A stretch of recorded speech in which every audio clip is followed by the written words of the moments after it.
diingatkan akan lebih baik dan terasa kenikmatannya bila setiap surah yang dibacakan oleh imam kita bisa ikuti. Untuk itu dianjurkan, seperti sering di beberapa kesempatan saya sampaikan, agar sebelum itu dibacakan oleh imam, makmum bisa mentilawahinya terlebih dahulu. Contoh begini, tadi Isya itu saya antarkan di akhir juz 26 Adz-Dzariyat, kemudian dimulai Tarawih juz 27. Adz-Dzariyat korelasinya dengan At-Tur. Di Adz-Dzariyat kalau kita lihat ayat 15 sampai kita ambil ayat 23 misalnya.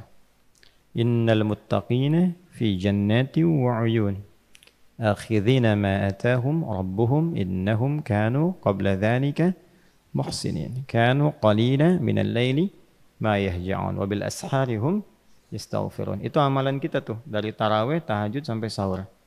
Ya. Nah, tapi nanti ditemukan di At-Tur dengan redaksi yang cukup menyempurnakan dan berbeda suasananya. Innal muttaqina fi jannati wa na'im fakihina bima atahum rabbuhum wa waqahum rabbuhum adzabal jahim. Nanti puncaknya di ayat 21 sampai 22-nya itu. Ya.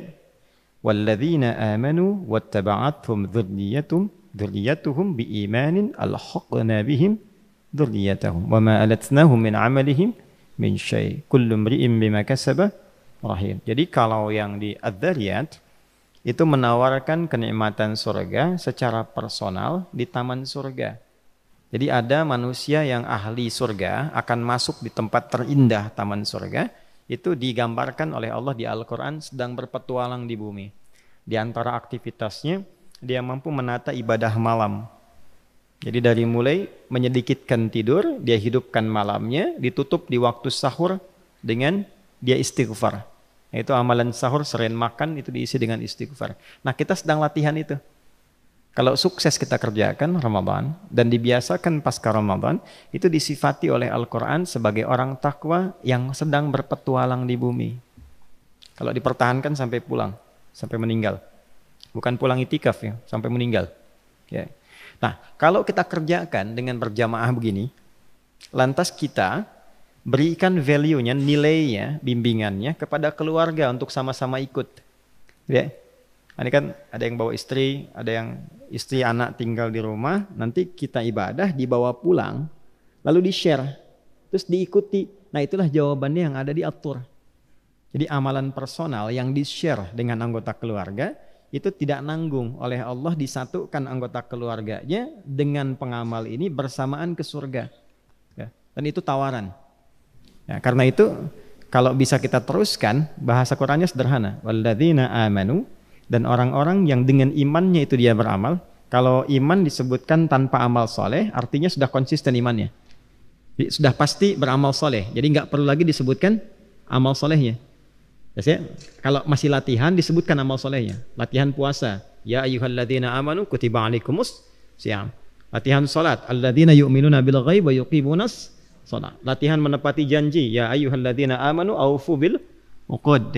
Latihan Jumatan, ya ayyuhalladzina amanu idza nudiya lis salati min yaumil Jumat. Nanti kalau ini sudah menjadi kebiasaan, lancar kita, sudah refleks ibadah, itu tanpa disebutkan amal soleh, tinggal imannya saja.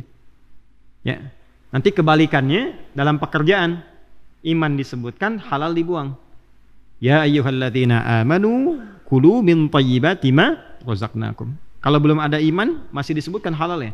Ya ayyuhan nasu kulu mimma fil ardi halalan thayyiban. Kenapa enggak disebutkan halal ya?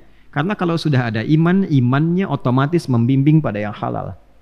Nah, ayat ini mengatakan kalau suami, anak, ayah atau istri sudah beriman, itu imannya akan otomatis mendorong kepada amal soleh. Karena itu nggak perlu disebutkan lagi. Nah, hanya poinnya, walladzina amanu wattaba'athum dzurriyyatuhum biimanin. Ayah, ibu, suami, istri yang beriman, anak, kalau yang itikaf anaknya, pulang ke rumah, lalu di-share pengalaman kita beribadah kepada Allah sampai merasakan kenikmatan, diikuti itu. Ya. Maka apa yang direspon oleh Allah? Alhaqna bihim dzurriyyatahum. Kalau diikuti, dengan amalan yang serupa itu akan dikumpulkan di surga bersama-sama satu keluarga. Nah, jadi kalau kita ngajinya begini, kita merasakan kenikmatan. Begitu kita sampai di Adz-Dzariyat penutup itu, kita merasakan sedang dilatih oleh Allah menjadi calon penghuni surga yang sedang berpetualang di bumi. Jadi bangga menerima ayat itu. Nah, itu caranya. Nah, bagaimana caranya? Kita merasakan kesenangan ketika mendapatkan bacaan ayat sehingga jiwa kita bergerak. Roh kita punya kedamaian. Nah, roh ketika merasakan kedamaian itu disebut tarwihah namanya. Kalau dilatih berkali-kali, tarawih namanya.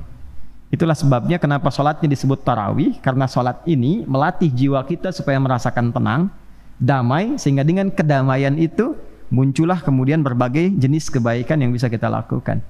Nah, setelah sampai ke At-Tur, menariknya kita diajak, kamu mau sholat sendirian? Mau ke surga sendirian? Kamu kan punya ibu, punya ayah, punya anak, punya istri. Kenapa nggak kamu share kenikmatanmu ini kepada keluargamu yang mungkin tidak ikut? Lalu kita share, masuklah di At-Tur. Jadi menerimanya tuh enak gitu.